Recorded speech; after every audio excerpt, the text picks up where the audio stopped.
Jadi ternyata filter itu diberikan hemoglobin, tetapi celakanya hemoglobin berasal dari darah yang diambil dari rumah potong hewan babi.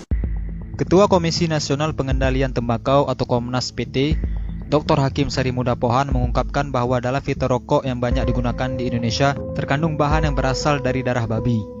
Hemoglobin atau protein darah babi digunakan dalam filter rokok untuk menyaring racun kimia agar tidak masuk ke dalam paru-paru perokok, kata Dr. Hakim saat menjadi pembicara dalam dialog bahaya merokok bagi kehidupan berbangsa di Balai Kota Banjarmasin, Kalimantan Selatan. Dr. Hakim juga meyakini bahwa filter yang digunakan untuk rokok yang beredar di Indonesia merupakan filter impor yang mengandung komponen dari darah babi.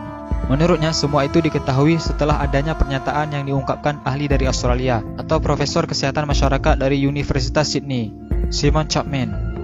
Profesor Simon Chapman menyatakan itu merujuk pada penelitian di Belanda yang mengungkapkan bahwa 185 perusahaan berbeda menggunakan hemoglobin babi sebagai bahan pembuat filter rokok. Profesor di Australia memperingatkan kelompok agama tertentu terkait dugaan adanya kandungan sel darah babi pada filter rokok.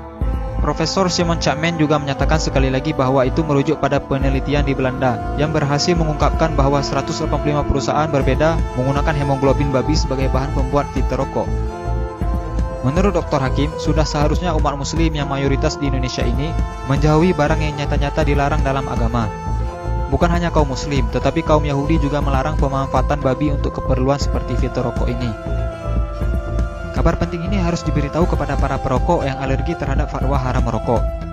Sebuah penelitian ilmiah mengungkapkan bahwa dari sebuah bangkai babi ternyata bisa diolah menjadi 185 produk, diantaranya adalah untuk rokok.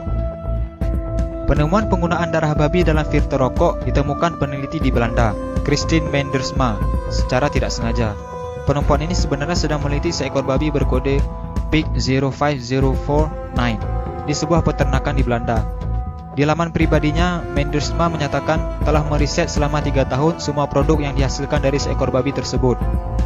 Hasil riset tersebut kemudian dibukukan, lengkap dengan grafik dan gambar produk, kemudian dipamerkan dalam sebuah pameran.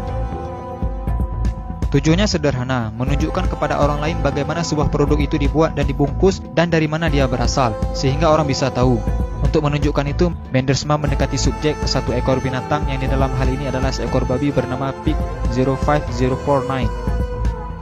Kita tidak berbicara hukum haram atau halal merokok, karena perdebatan halal atau haram merokok tidak pernah ada habisnya.